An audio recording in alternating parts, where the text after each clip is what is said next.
आदित्य ठाकरे यांच्यामध्ये काय मतभेद आहेत असे की माझ्यामध्ये आणि आदित्य ठाकरे यांच्यामध्ये कसले मतभेद असणार?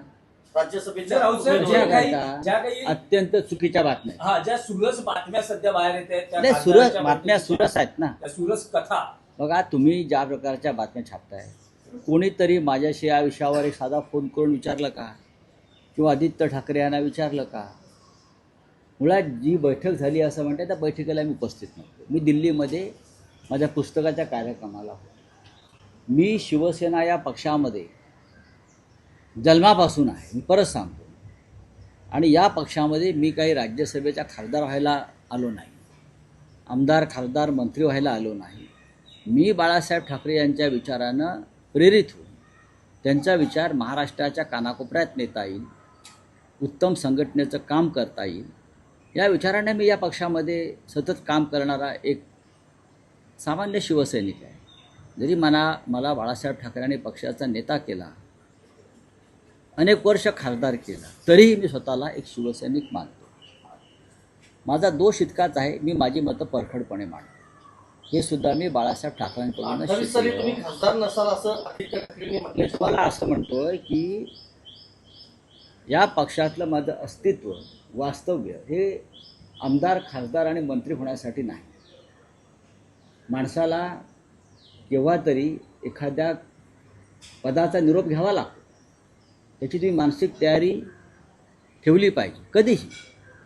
आम्हाला असं वाटलं की माननीय उद्धव ठाकरे हे अजून 15 वर्ष मुख्य, दुर्दैवानं ते त्यांना कमी काळ मिळाला.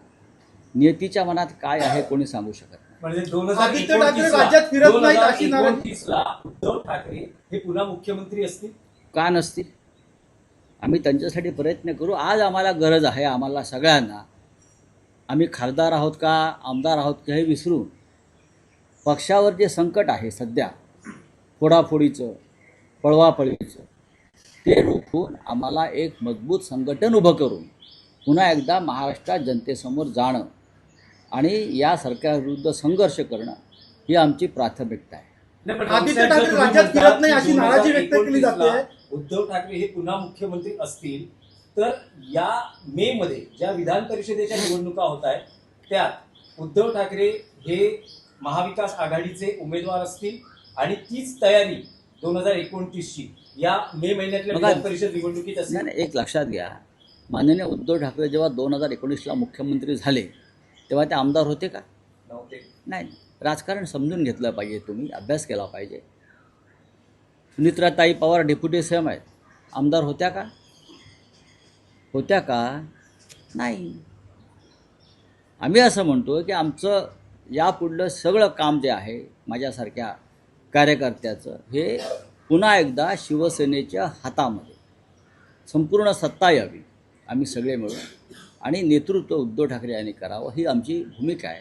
त्याच्यामुळे ह्या ज्या तुम्ही काय गोष्टी सांगता त्या पानसट आणि अशा गोष्टीकडे लक्ष द्यायला माझ्यासारख्या माणसाकडे वेळ नाही. काही हितचिंतक सोशल मीडियावर अगदी ठामपणे असं सांगतायत की संजय राऊत हे शिवसेना उद्धव बाळासाहेब ठाकरे पक्ष सोडणार, असं काही तुमचे हितचिंतकच सोशल मीडियावर त्यांना सांगू द्या ना, हे अनेक वर्ष सांगत असतील. पण मी माझ्या बाळासाहेबांनी निर्माण केलेल्या पक्षातच आहे आणि राहणार आहे ना. हा विचारही कधी माझ्या मनाला शिवला नाही. मी मगाशी म्हणालो की राज्यसभा खासदार किंवा लोकसभा खासदार होणे माझ्या जीवनाचं इप्सित कधीच नव्हतं आणि नाही, आणि राहणारही नाही.